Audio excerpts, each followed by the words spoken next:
Bro, who the fuck is open presents to donate 2,800 subs? Is that not odd? I don't ask these sorts of questions, but I assume Euler from Qatar or Euler from Iran, or most likely someone from a country where the currency exchange favors this kind of purchase. I don't know, but usually it's like that. It's usually like we used to have a Turkish gifter as well who gifted like 5,000 gifted subs, and I don't know if they're in America or not, but sometimes people will just like gift from Turkey and they'll gift like 5,000 gifted subs, and it's like $5. Didn't Twitch normalize all sub prices by nation, so you can't really do it like that anymore? I don't think so. I think there's still a currency exchange, no? No, there are a lot of countries whose localized prices are adjusted to be around $2 USD. Even with the ceasefire in place, we saw fuel still being limited at gas stations. As we arrived in Tehran, we found it slowly coming back to life. After 12 days of near constant Israeli airstrikes and drone attacks, which killed at least 600, according to the Iranian government. Last week, President Trump urged the entire city, roughly the same population of New York City, to evacuate. Most remained, and with the ceasefire appearing to hold, some have started to venture out. At Firdos Park, a historic meeting spot for Iranian thinkers and writers, a few of the cafes and restaurants had reopened. Chicken Son, fried chicken sandwich.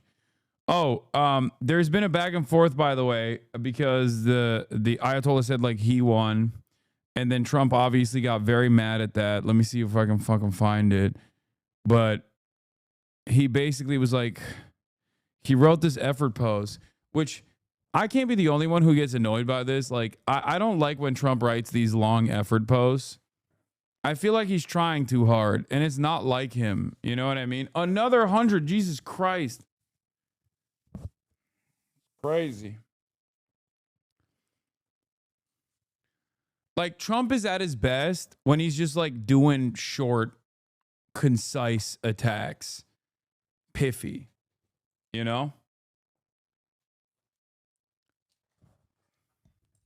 He's undressing for subs confirmed? No.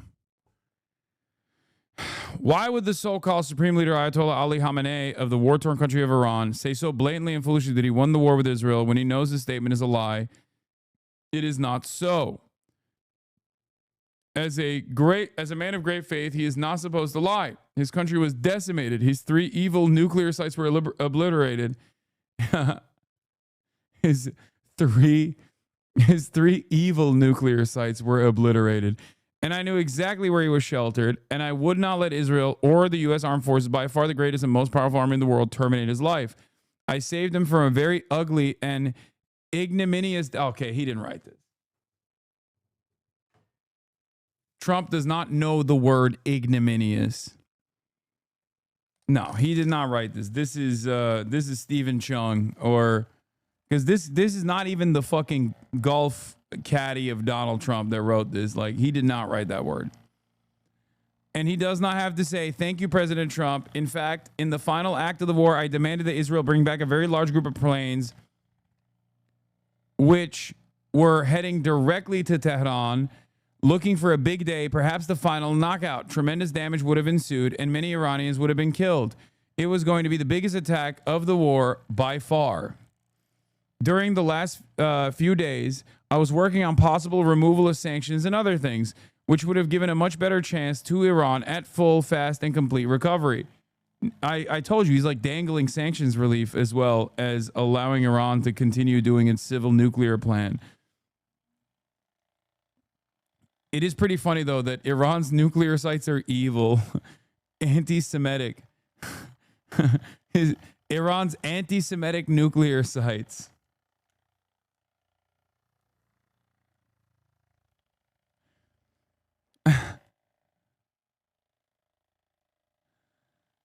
I was working on the possible removal of sanctions. The sanctions are biting, but no, instead I get hit with a statement of anger, hatred, and disgust, and immediately dropped all work on sanctions relief and more. Iran has to get back into the world order flow, or things will only get worse for them. Dog, you blew them up. Like, you can't honestly say, why won't you say thank you after you fucking blew them up?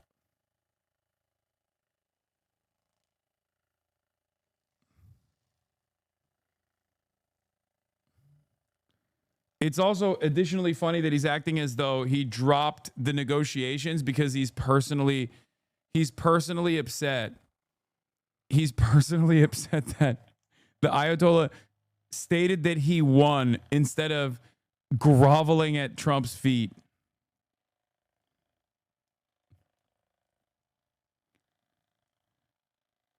A burned out. They're always so angry, hostile, and unhappy, and look at what it has gotten them. A burned out, blown up country with no future, a decimated military, a horrible economy, and death all around them. They have no hope and will only get worse. I wish the leadership of Iran would realize that you often get more with honey than you do with vinegar. Peace. I mean, if Iran had killed like 600 plus Americans, including like scientists, okay, I don't think Americans would be like, thank you for stopping your murder campaign. Like, I'm pretty sure we would nuke Iran if Iran had struck America in the way that like Israel and America struck Iran. So I don't know why like this kind of statement comes after ridiculous war crimes took place amidst negotiations. Of course, Iran responded to this as well. He said, Sayed Abbas Arakshi said, the complexity and tenacity of Iranians is famously known in our magnificent carpets, woven through our countless hours of hard work and patience. But as a people, our basic premise is very simple and straightforward. We know our worth, value our independence, and never allow anyone else to decide our destiny. If President Trump is genuine about wanting a deal, he should put aside the disrespectful and unacceptable tone towards Iran's supreme leader, Grand Ayatollah Khamenei, and stop hurting his millions of heartfelt followers. The great and powerful people of Iran, who showed the world that the Israeli regime had no choice but to run to daddy to avoid being... Government spokeswoman Fatima Mohajerani here in Tehran. She told us her country would continue to pursue its nuclear program. We had no intention to move towards a nuclear bomb. It's Israel that has 90 nuclear warheads, but we did not want to go that way. The only man who can outdo Hakeem Jeffries in charisma, Ayatollah Khamenei. Damn, dude. Back-to-back panty droppers on the fucking broadcast, dude. What am I going to do? I know it's hard. It's hard to keep up. It's hard to keep up with the with the news of the day with this many sex icons. Nonetheless, we will obtain the scientific knowledge to do what we want with our program.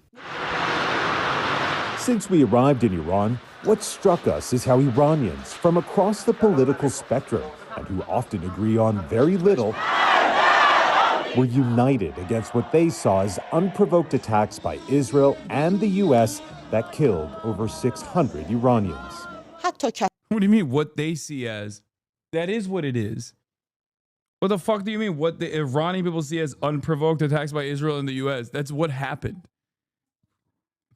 That's so stupid. Even those who had open grievances came together to support the Iranian state. The official line from Iran's leadership is its nuclear program is far from obliterated. These facilities have been seriously damaged. Any further reports should come from technical experts in the field.